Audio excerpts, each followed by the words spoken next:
Whoop, we're missing that. There we go. Good morning, everybody. It is Friday, June the 2nd. We are in almost to the summer. It's still technically spring, but here on the East Coast, we're going to see a 90-degree number today, which is kind of nice. It's felt like San Diego over the past month, but I guess we're going to get really into summer. But it is, like I said, this is Real Estate Talk TGIF, episode number 260, 257 weeks in a row.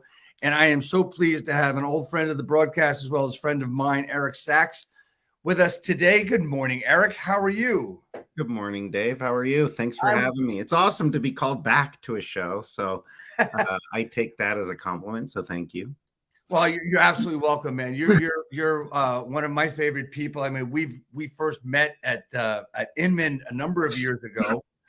Kept in touch through Inman and through other things, and we're going to get deeper into that conversation. But first, let's go to the video, Nelson.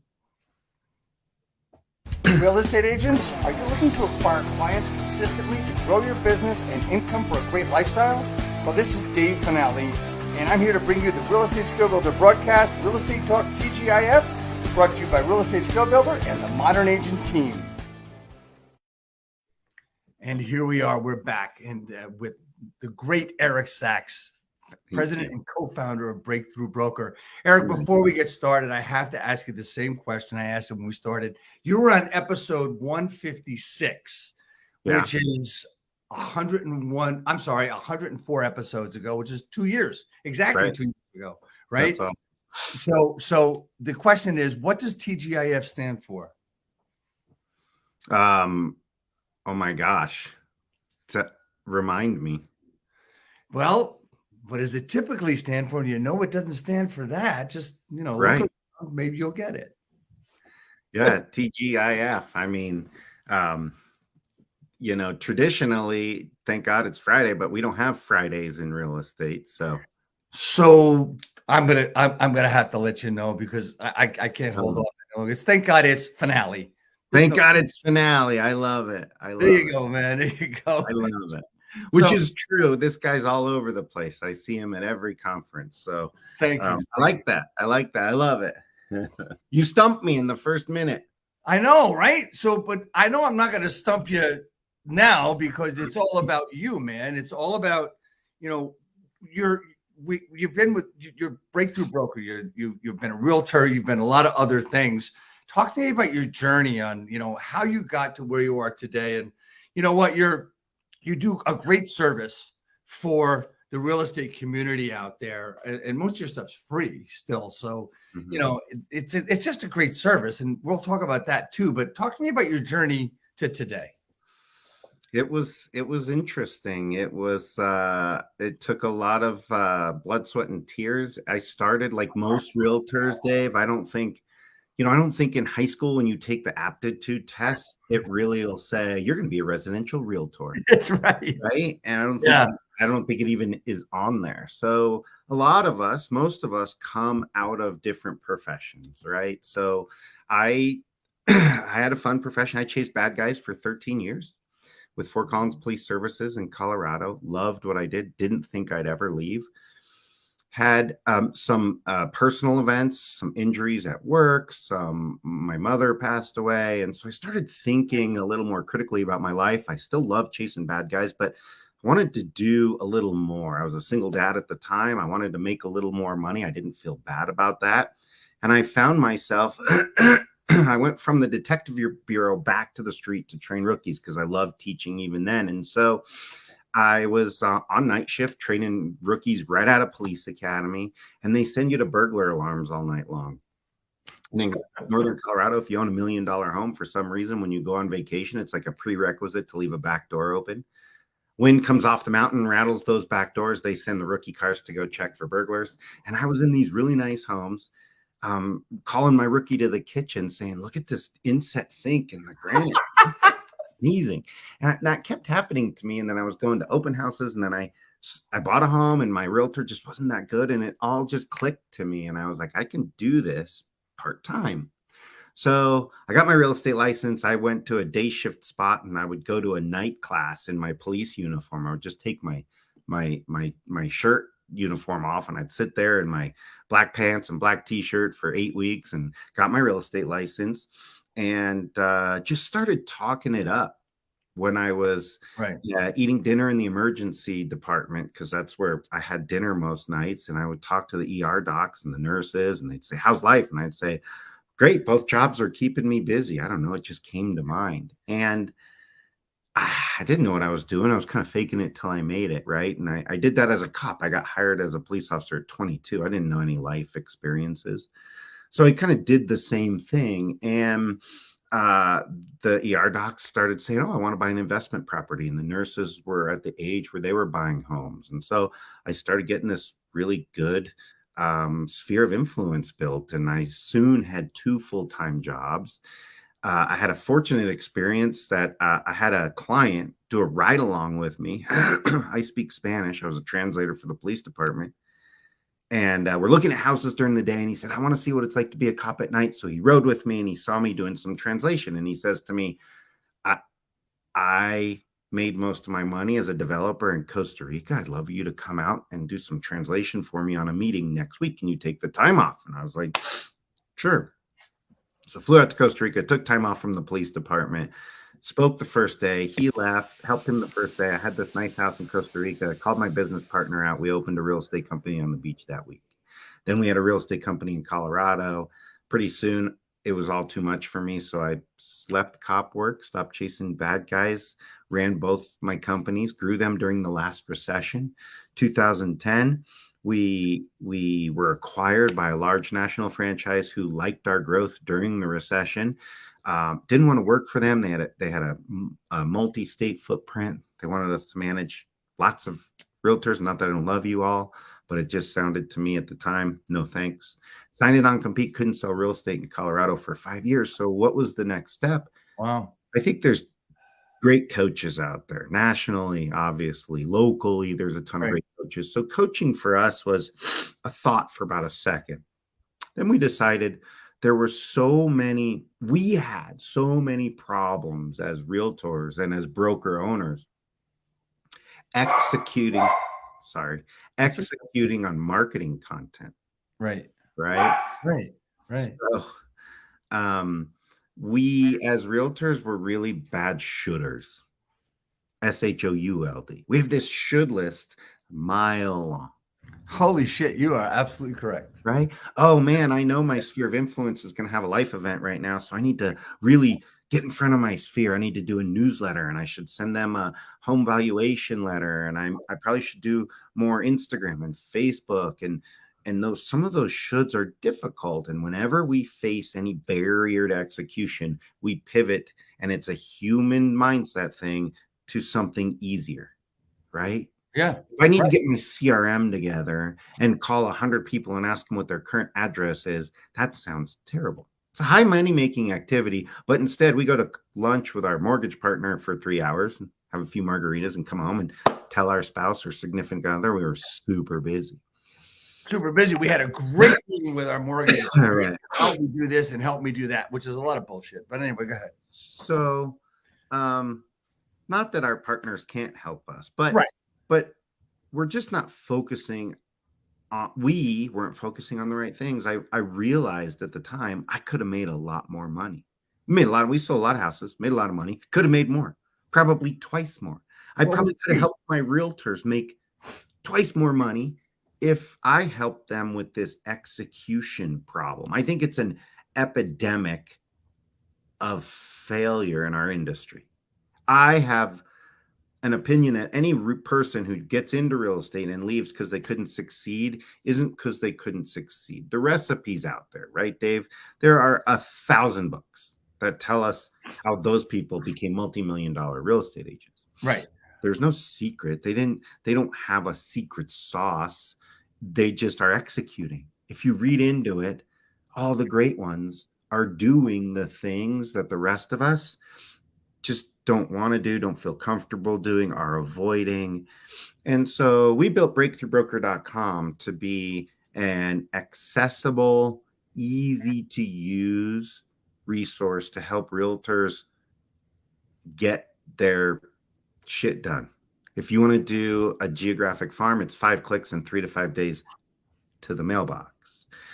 If you want to look better than your competition at an open house, you can go into Break the Broker and find 14 open house items, download them for free, and look really good instead of printing like 30 MLS sheets, sticking them on the counter and sitting there and waiting.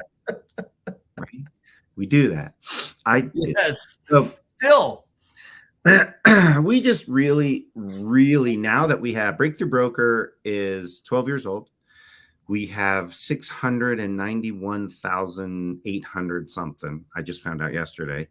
So we're approaching 700,000 agents on the platform. Awesome. Man. We run brokerage marketing tech for some of the largest companies in the world. And I get to speak at events all over the country and see real estate agents and talk to real estate agents and mortgage and title professionals. So I love this platform so I can bring some perspective and try to get through to those agents that want to make more money. My passion is, I love you top producers, but you got it already. My passion is the rest of them. If you want to make money in this business, you can succeed and you can become a top 5%er if you execute. And that's just that's our soapbox. And that's what we're really sticking to right now. So we talk about, we have an execution problem. We're a bunch of shooters, right? So it's funny, I talk to agents all the time, new agents, experienced agents, because that's my job to do that, right? So, and I hear this, I don't hear the word should, but I hear it in the air of what they're thinking. And how do I do that? Well, it's pretty simple because I'm really busy. Okay, so there's no inventory. You got a bunch of buyers. You got nothing to show anybody. What are you busy doing? That's my brother this week. He complained. He called me complaining. I think a lot as I travel the country, a lot of us. I spoke in Sacramento, a couple hundred realtors. They came up to me and they said, I just don't know what to do. The market is so bad right now. So what we're doing is we're falling victim to the market. Right? We're listening and we're playing victim to the market. And then we become, I think a lot of us are paralyzed.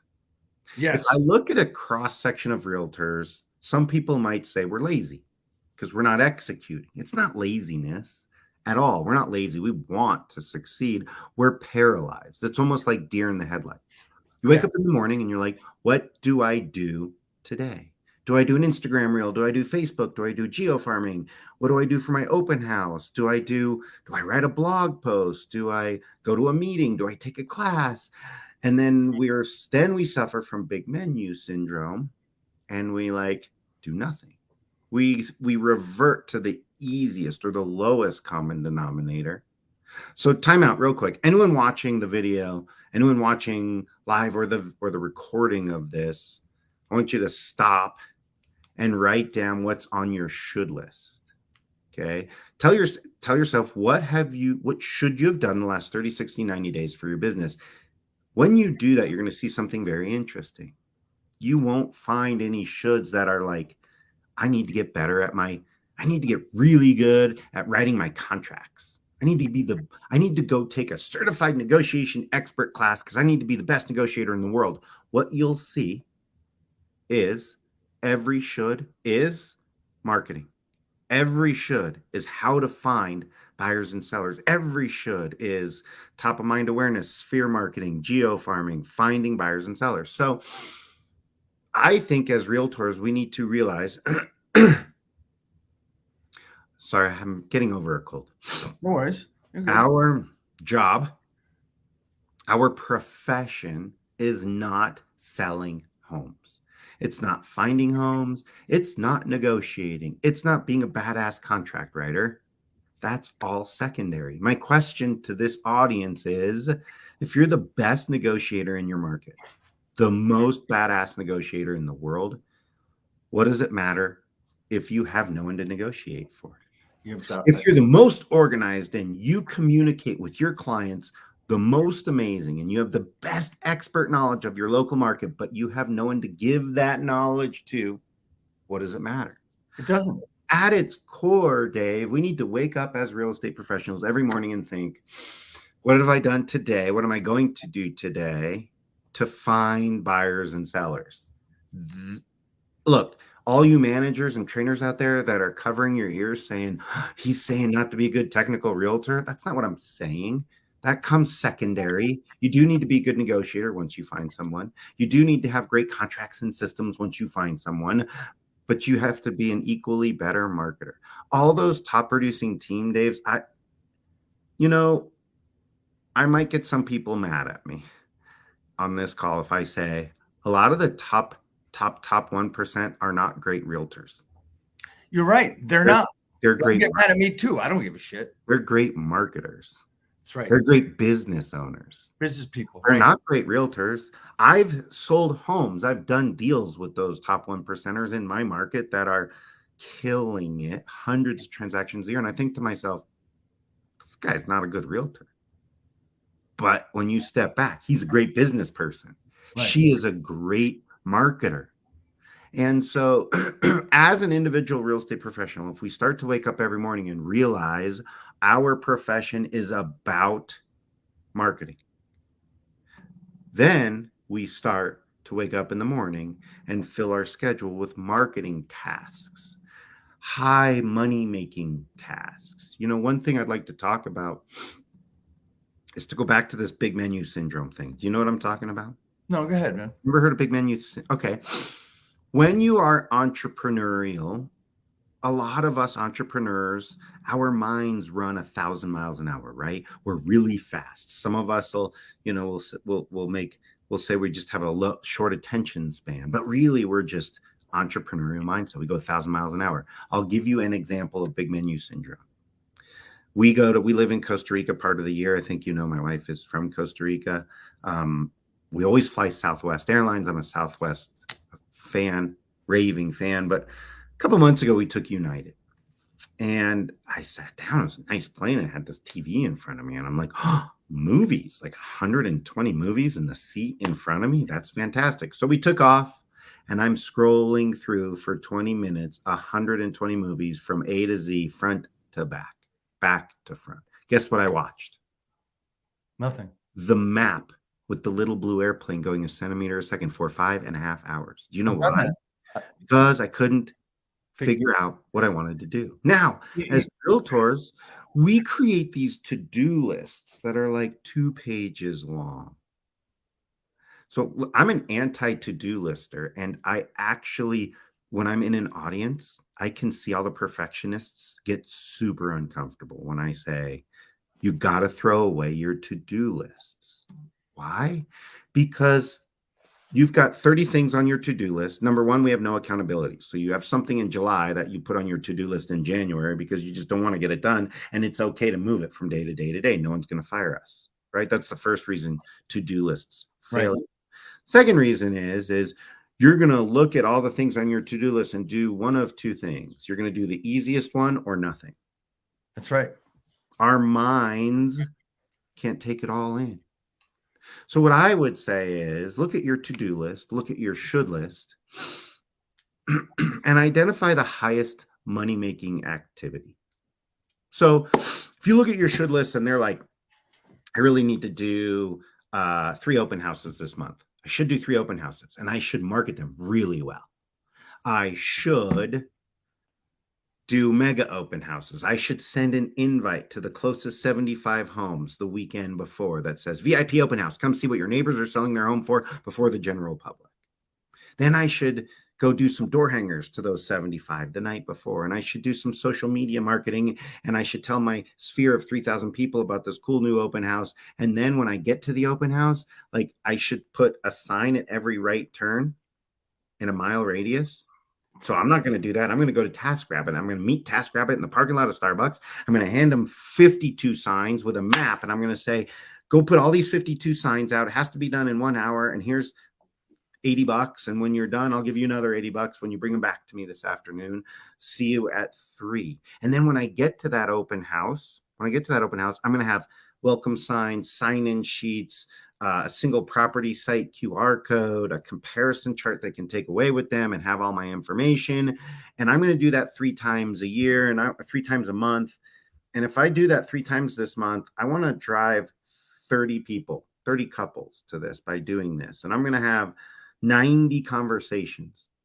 And of those 90 conversations, I think I can convert one listing or buyer. And if my average sales price is 500,000, I could make $15,000 off doing this task. So if there's nothing else that's going to make you $15,000 this month, why would there be anything else on your to-do list?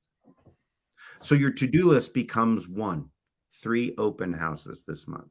Then you write a recipe for that, right? So there is a little to-do list. It's a recipe for the main to-do.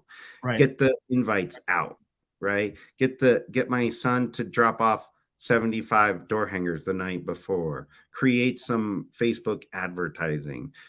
Go to TaskRabbit and find someone to put out my signs. Get all of my collateral ready for the open house. Practice my spiel. Get ready to make sure I'm going to close one person. And that's what I do for 40 hours. Maybe I do that for 80 hours. But if you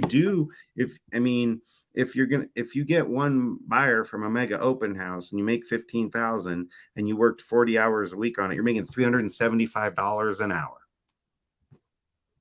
Not bad, right? Absolutely. So I tell you what, do that every month. Yeah. So if you're looking at executing, if you're looking to execute, we have to break it down, because when we're looking at the big menu, when we're looking at all the things on our to-do list, and when we're looking at all the things that we're told we should be doing by our mentors, that we see realtors doing, that we're seeing on social media our realtor friends doing, that we're hearing at office meetings, it becomes paralyzing. So we just need to choose one of them. My opinion is the highest money-making activity. And when you get that done, you move on to the next highest money-making activity. Now on Friday afternoon, you should feel so good about the momentum you created during the week. If you wake up on Friday and you have a pit in your stomach and you're like, not sure what I actually did for my business this week, then you have a problem, right? And that problem is execution, planning. And so the easiest thing to do is write out your shoulds, find the highest money-making activity. I should do a recurring newsletter with really good stories to my sphere of influence. Why would you do that? Because I have 3,000 people in my sphere, some real influential people. And I know if I stay in front of them with that, along with some phone calls, text messages, and a few social posts, I know I'm going to get 5 referrals from that sphere this year. So that newsletter represents 15,000 times 5. That newsletter represents $75,000. Start putting a dollar amount to your shoulds, your tasks. Then you might execute on it, right? I don't want to put together my newsletter, and I don't want to spend the money on the postage, and I don't want to deal with it. It doesn't sound fun. There's 40 other things I could do that'd be more fun right now. And as a realtor, we're working from home, so I'm going to go mow the lawn. I'll get to it later. Then I might, water the garden. I'll get to it later. Then I got to pick up the kids. I'll get to it later. Then I'm going to lunch with my title partner, so I'll get to that later. And we just did 8 things that didn't make us a penny, when the one that could make us $75,000 got left undone on our should list. So it takes a giant shift. If you want to succeed, getting things done will build the momentum to succeed, period. You can buy realtor.com leads all day long. All day long. But they won't sustain your business. No. You got to create these habits. You've got to generate the business yourself. When you said big menu, my example is always go to a paint store and let me know how many colors are available. Right? It's the same thing. I can't just. I want to paint my walls gray, and okay, how many freaking grays are there? Anyway, right. It's too much. But here's the thing, Eric, that you bring up. I mean, and you did make a lot of people nervous gave a lot of people anxiety by what you just said. Of course. And here's why. Oh shit, what do I do? And then they say, what do they do? Oh, highest income producing, money making activity. Okay, I know it's this, but squirrel. What do they say about the definition of insanity is like doing the same thing over and over and expecting a different result? No. And or something like that. Yes, that's it. What we do as realtors. We keep working on these lists. We keep trying to do the same thing. But and maybe some of it succeeded for us at one point when the market was different, maybe.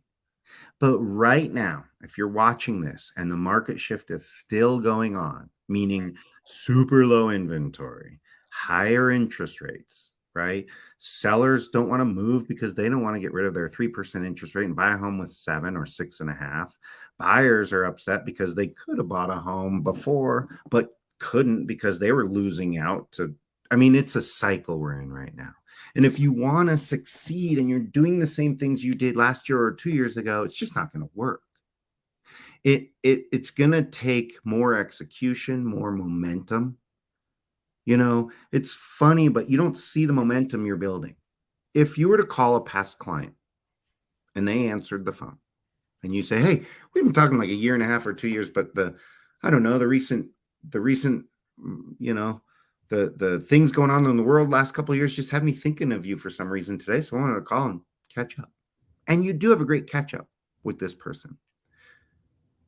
And during that catch up, you listen and they're like, yeah, things are great. We're buying an Australian Shepherd next month. We can't wait. You hang up the phone. Real estate marketing is going to your CRM, finding that person, writing notes down about what you talked about, and a task that says in 5 weeks, call Dave back and ask him, how's the dog doing? What did you end up naming her?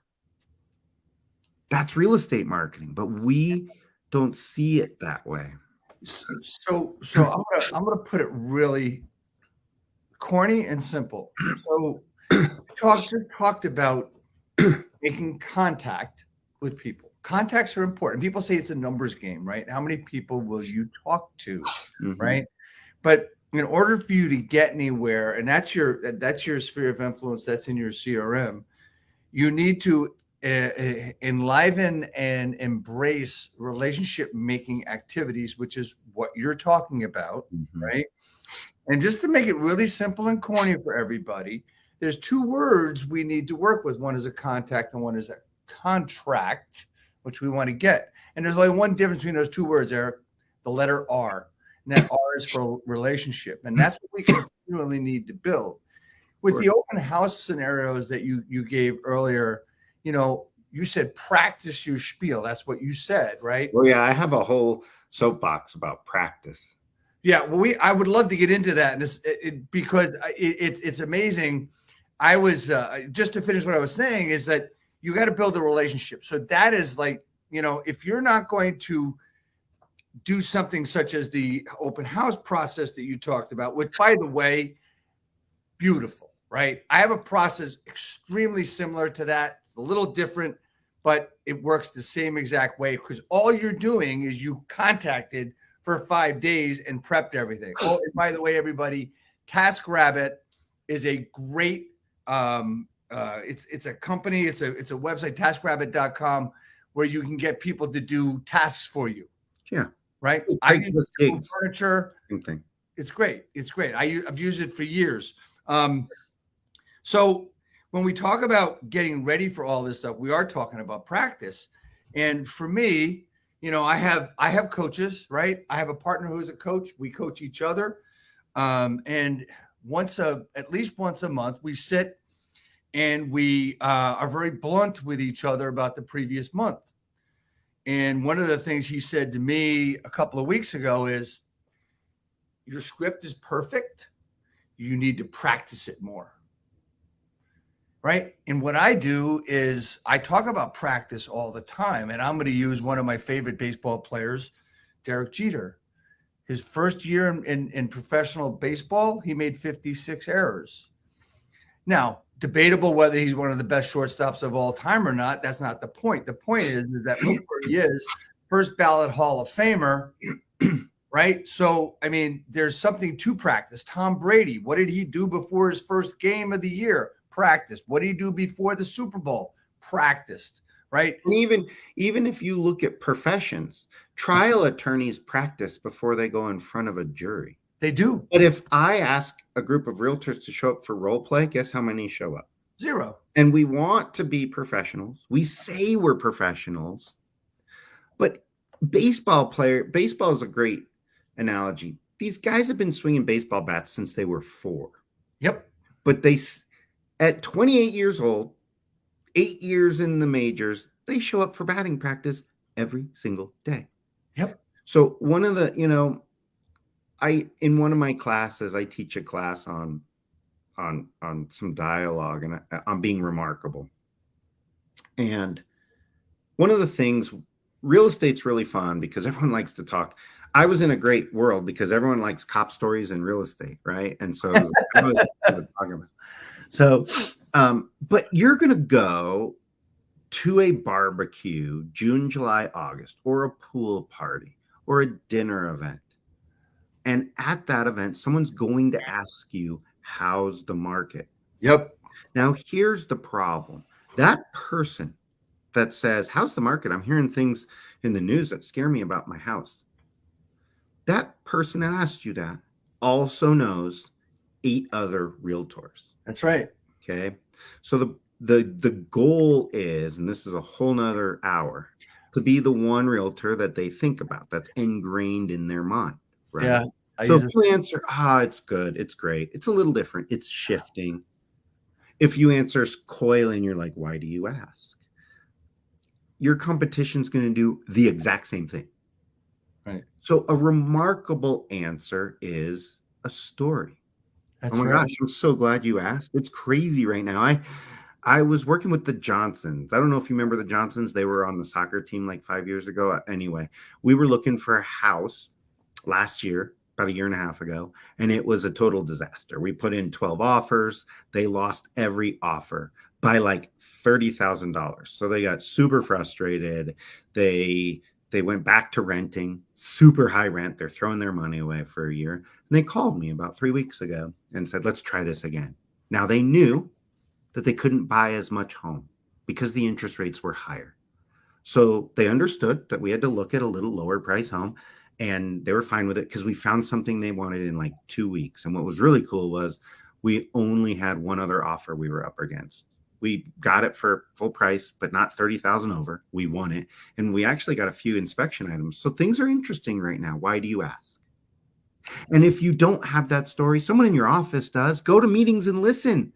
Oh, I'm so glad you asked. I was talking to a colleague of mine last week, and he was working with this couple that had a disaster 2 years ago. What does that make sense? That's remarkable, but it has to be practiced. It has to be practiced. And it's funny, I mean, you and I are such on a very similar wavelength, because I talk about how's the market. There's 2 questions you'll get is how's the market and when's the market going to crash, right? It used to be just how's the market, but you're right. I mean, everybody's going to say, oh, it sucks, or the market's tough, and everybody's going to sound like that. But when you tell the story, when you talk about what's going on and what's actually happening, it's completely and totally different, right? When we talk about practice, there's a lot of different ways that you can do it. I mean, for me, you talked about, sign up for role play. I do a role play call every day. I'm the only one that shows up, right? So, and what I do is I actually practice what I'm going to do during the day, right? So I have to do it, even if I tell people you have to practice, even if it's by yourself, right? And there's all different things to go on. But, I want to get back to one other thing is something that's always going to be there, man. And you said it, and agents are still going to be paralyzed no matter what you say. Is there a, and I ask this question a lot, is there a trick? Is there a hack? Is there a tip about getting unparalyzed? I mean, is it a mindset thing? Because everybody's going to have this, there's a feeling of anxiety. Absolutely. When there's 25 million things to do and there's all these shiny objects all around you. Like, I'd rather have lunch with a loan officer who I think is a friend than call Yeah. These for sale by owners. There is a trick. All right. And the trick is, here's the trick: doing one small thing and completing it 100%. It will relieve this much anxiety, and then you'll do the next. Now, this is the old, it's funny. I watched the video just this week again. Have you ever seen the video with I think he's a Navy general or Navy colonel who talks about why the armed forces is so successful, and his talk is about making your bed every morning. Have you ever heard that? I have seen that. Yes. Okay, so he says the reason you make your bed every morning is so that you, first thing in the morning, you've accomplished something. Right. So then your mind wants to accomplish something else and something else. So if you execute on one small thing, it is the most amazing thing. Anyone watching this, send a text to somebody. It's funny. During one of my classes on repetitive engagement, at break, a lot of people will go text a past client or a long lost friend. Hey, the events of the past several years just had me thinking of you. I'd love to reconnect, see how things are going. They will come back and be like, oh my God, that was so awesome.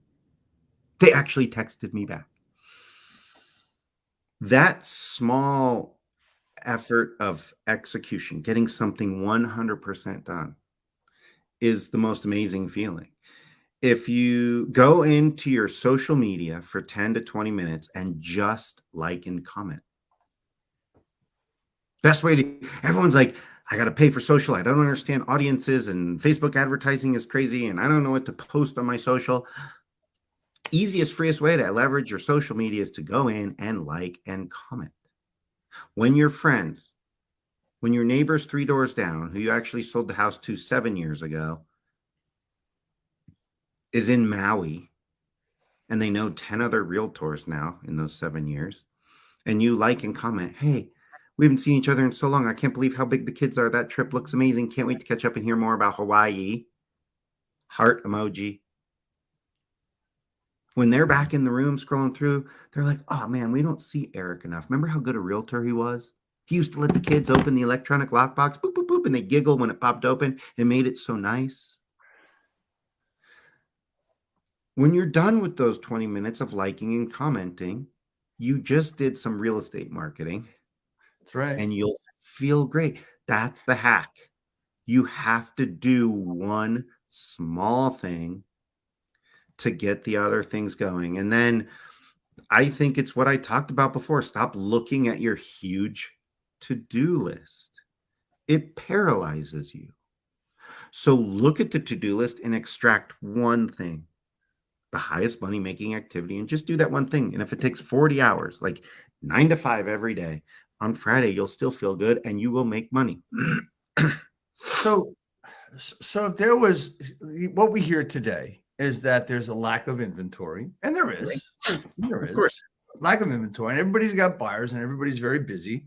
I don't know what, but that's beside the point. I keep saying that. So if I said to you, Eric, look, hey man, I need you to go get a couple of sellers this week, how are you going to do it? What am I going to do? Yep. I'm going to do some strategic marketing. So the first thing I'm going to do is, in my opinion, if I needed to get 3 sellers in the next week, someone I know or someone they know will need to downsize. The largest portion of homeowners in America are baby boomers, not people buying, but homeowners, right? And almost all baby boomers in the 0 to 3 years, because of that age group, is going to need to downsize. And everyone in your sphere knows someone at that age group, themselves, their mom, their dad, their cousins, their aunts, their uncles. So I would be more strategic, and I would go out there and I would send a letter to my sphere of influence that says smaller homes equal bigger vacations. Either yourself or someone you know might be wanting to downsize, but they're afraid right now because they're listening to the media about the real estate market. I'd like to let you know that downsizing is possible right now. So let's talk about it. So I would be strategic and I would pound the looking to downsize marketing, baby boomer marketing, both geographic farm, sphere of influence, social media. That's what I would do. I would find someone that needs to downsize in the I love next. it. I love it. That is, completely different than what most would say as far as, generating leads and everything else. And if you pair that, Eric, with your open house process earlier, Yeah. now it's not just two things, it's more than two things. Oh, I would continue to do my open houses, Right. and I would find a listing in those neighborhoods. Absolutely. I would continue to do, I call it looking to downsize marketing. Okay. I would continue to do some education to my sphere of influence. Look, your sphere, it will be where you get your next deal, right? Life events happen, and that's where you'll find real estate. Death, divorce, new job, new marriage, new kid, more pets, inheritance. All that's going to happen in the people you know in the next 3 months. That's right. Your next deal is But right you here. need to be the one because they know 8 other realtors, period. Right. So marketing to your sphere, staying top of mind, becoming valuable, answering that question, how's the market? And then sending what we're doing, what we're preaching is send an unsolicited CMA a day to your sphere of influence, unsolicited. And basically what you say is, hey, most of my friends, family, and acquaintances are asking me what their home is worth, especially now that they're hearing the market has shifted. So I thought I'd send this to everyone I know. If you're interested in knowing what your home would sell for, click on the link or the download and call me if you want to talk about it. If you're not interested, have a nice week. The conversations that will start is unreal. So I would be doing my open houses, my baby boomer marketing, and I would be doing a CMA a day to anyone. Everyone on the soccer team, all the parents at school, my neighbors, my past coworkers, my past clients, everybody. I also want to add this one thing before we get done. There's 2 thoughts about sphere of influence. One thought is making sure your sphere is super valuable and that they're like a home buying list and that sort of thing. My thought is your sphere is everyone you know, everyone you might know, everyone you did know, everyone you could know, everyone your spouse or significant other knows. Interview your spouse. Everyone your brother and sister-in-law know, everyone your parents know in the area. And I want your sphere to be a living, breathing mechanism to get business. It should be 500, 1,000, 2,000. Quick story. I interviewed at the time when I was selling, Nathan and I had a team. We did this. I'm going to date myself. We used ACT for realtors. Do you remember ACT for realtors? Yep. It wasn't even online. They had to come download it. Yep. On my computer. So using ACT for realtors, and I did this. And I interviewed my girlfriend at the time. Her name was Cody, and she worked at a bar. And I was like, who do you know that I should know? Who do you know that I should put in my sphere? And she's like, we know the same people. And I prodded her. And she's like, well, my aunt, she's the charge nurse at the hospitals. I was like, I know her and she's not in my sphere. So great, we'll put her in. And then she's like, there's this guy in real estate, this regular. And I was like, I don't need a realtor in my sphere of influence. Got enough of them. She's like, no, in real estate. So she only knew his first name, Danny. So I put him in my CRM as Danny, last name regular at Cody's bar. Then I put a task to remind Cody next week to call me if he shows up. So my thing dinged. I was like, oh yeah, don't forget to tell me if Danny comes in. Danny came in. I went and sat next to him, struck up a conversation, created a relationship. Turns out he was a developer of a 375-acre lakefront subdivision in the town over. And over time, Nathan and I got on-site sales. So that's how real estate works, guys. This is how you build a business. And so make your CRM as big as you can make it, market to your sphere of influence, make sure you're a little strategic. Don't get sucked in by big menu, and go out and sell more homes. Man, you've given so many gems and talked about, very calmly on the best ways to build business. And you've used the basics. You've used the basic pillars, right? You've talked about open houses. You've talked about your sphere of influence. You talked about just simply building relationships with everybody you know. And that's really what the sphere of influence is about. And I want to just qualify, sphere of influence along with what you said to piggyback that is, a lot of people believe that, oh yeah, I talk to everybody I know. Here's the thing you have to understand, and you alluded to it, is that the idea is not really to, it will happen, sell a home to people in your SOI or to have them buy a home. It's to build your relationship so that when someone says real estate, they're giving out your information, right?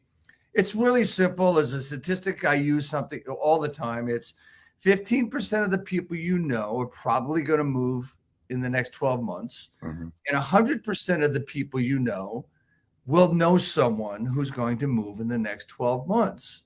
So optimally, with the open house process, like you're going to let everybody know in your sphere of influence what you're doing. That's just one way of continuing a relationship. Right. And that's exactly what you're talking about.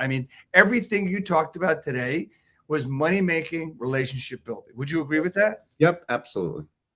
So, hey man, this has been great. I want to ask you one other question before we finish up today, and that is, I know what the answer is going to be because we've already hit it. If there's one thing that an agent can do to start the growth of their business, because there's a lot of new agents, there's a lot of stuck agents, because let's face it, a lot of people got into business over the last 3 or 4 years, and it's been kind of this spoiled market anomaly, which I like to call it. What would they do? We've got a lot of people that were, they got buyers and they went and they figured out how to get an offer accepted, or they knew someone who was selling. And, one of the jokes that a lot of top agents say is, well, most new agents didn't know what the phrase price reduction meant. Mm-hmm. But anyway, what would be one thing that someone could do right away and see a result? Well, I think new agents have gotten away from treating their business like a business. So I would create a marketing plan and a business plan. At Breakthrough Broker, we have a new agent guidebook that really outlines some steps an agent can take to ensure that they're still in the business in 3 years. So I think a little bit of planning, number one, business planning and marketing planning. I think for new agents, doing open houses, if there are any in your market, ask other agents to do open houses, best place to grow your sphere. And I think having a workable CRM and putting everyone in there is probably the first step. So I would get a workable CRM. There's inexpensive ones out there. I'd put everyone and then interview everyone and put everyone they know in there, right, and then create your business and marketing plan around that. So there you have it, guys. There's a great way to get started, and just for us here, because this broadcast we have is sponsored by what we do is we call it the Modern Agent Experience, and the Modern Agent Experience is to help agents grow their business. Where we invite agents from all over the place to come into our space, and we help them generate leads, and we do it through sphere of influence. We do it through a lot of other things. Eric, I want to thank you so much for coming on the broadcast today. It's been a really nice breath of fresh air with talking about anxieties that a lot of agents have, and just really quickly, guys, just so you know, next week we've got another broadcast coming up. Of course we do, and we've got the authors of the book called The Unsold Mindset. We have Garrett Brown and Colin Coggins coming on. It's really a different process, but it's everything you already know. So I just wanted to throw that out there real quick. Eric, I have two things left for you, and that would be number one, how can I help you grow your business? Just tell everyone about breakthroughbroker.com. Awesome, man. And we have on the screen right now, we have Eric's Instagram and email, as well as breakthroughbroker.com. And lastly, man, I want to thank you so much for being on. And, we talked about this before, and guess what? I love it. Send it to me. It's good. And it's going to match your shirt too. I love it. You can wear it. So love the color. Anyway, guys, thanks so much for being on. If you can wait just 1 second as we finish up here, Eric, just at the end. And hey, everybody, we'll see you all next week. It'll be episode number 261. Thanks for having me. Go to the video, Nelson.